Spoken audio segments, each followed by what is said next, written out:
You're smoking at a funeral? Javier would have wanted it that way.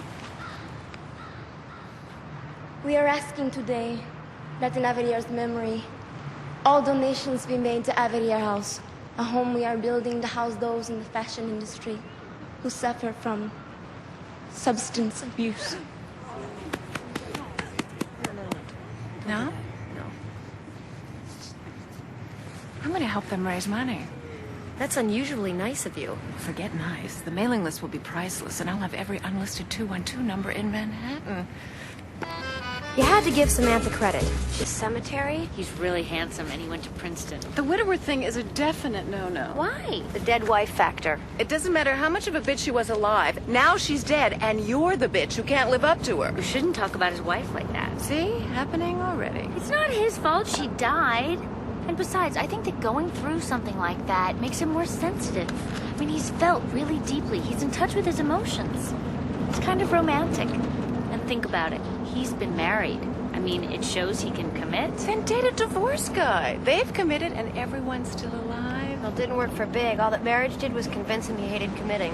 Carrie, you broke up with him. Oh, so I'm the one with the commitment problem? Well, I'm just saying. While we were watching them break ground on Javier's last location, seeing him again a huge mistake. And if it was, why was I so excited? I had never felt so confused. Was Charlotte right? In a world where everyone's dying to make a connection, can a relationship bring you back to life? I didn't know what had happened, but suddenly getting back together with Big seemed like a very bad idea. I was scared to death. The first time I got involved with Big, I got out just in time. Would I be as lucky the second? That morning, at 7 a.m., as I walked the walk of shame back to my apartment... Carrie? Miranda, oh my God! What are you doing up here? I couldn't sleep at all that night. The problem was my friends were right. Falling into this casual thing with Big without a sense of what happened or where it was going suddenly felt like a huge mistake. Everyone says as soon as you get a place of your own, someone will propose. I thought it would be to me. Well, at the very least, the woman owes you a mortgage payment. How is this even possible? These people just met. It's love at first sight. Oh, honey, this isn't love. This is about two people justifying a week of non-stop fucking. On my furniture, I have to redecorate. Well, I think this is encouraging. This means that even if you're not dating anybody, you could be engaged in a couple of weeks. Or you could be dating someone for a year and be thrilled to get an electric toothbrush head. I don't understand why women are so obsessed about getting married. I mean, married people just want to be single again.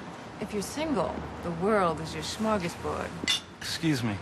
Can you tell me if this is where Jeremy Field's engagement party is? It's the red awning, and it's a going-away party. I can take you there if you'd like. Were you going to the party? Well, I was actually leaving the party because there were no handsome men there, but maybe the tide is turning.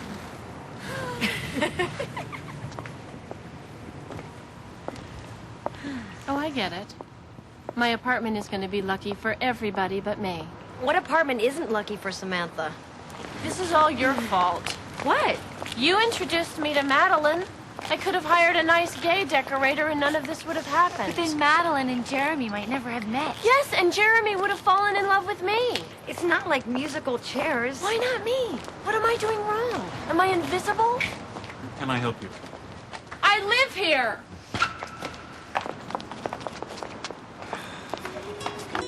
That night, I needed a little reality check.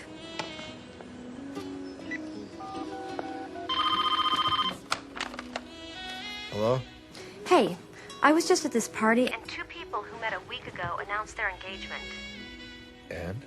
Well, I don't know. Isn't that a bit shocking? Afternoon, I got to thinking about myths and relationships. Heroes, boyfriends, cyclopses, divorced guys. Are they really that different?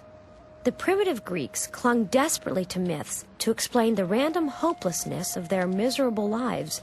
Do modern-day singles need modern-day myths just to help us get through our random and sometimes miserable relationships? And what about Big and me? After what seemed like an eternity of not quite fitting together, we suddenly fit. Had the relationship gods smiled, or was that something I desperately needed to believe? Are we... Is this a piece of veal or is this a piece of veal? That is a piece of veal. In every myth, there comes a point when the mere mortals are given a test. The way they respond usually determines whether they find paradise or are tied to a big rock for all eternity. I have a huge request. I want you to know my friends better. I know your friend's fine. Charlotte is the brunette. Miranda is the redhead. And Samantha is trouble. Okay, then, I want them to know you better. They've never really spent time with you, and you're so funny and cute. Carrie, what is it you need?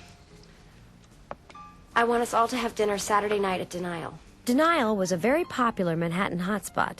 Apparently, everyone in Manhattan wanted to be in Denial. Okay. Why are you suddenly so... Cute? Yes. Why are you so cute?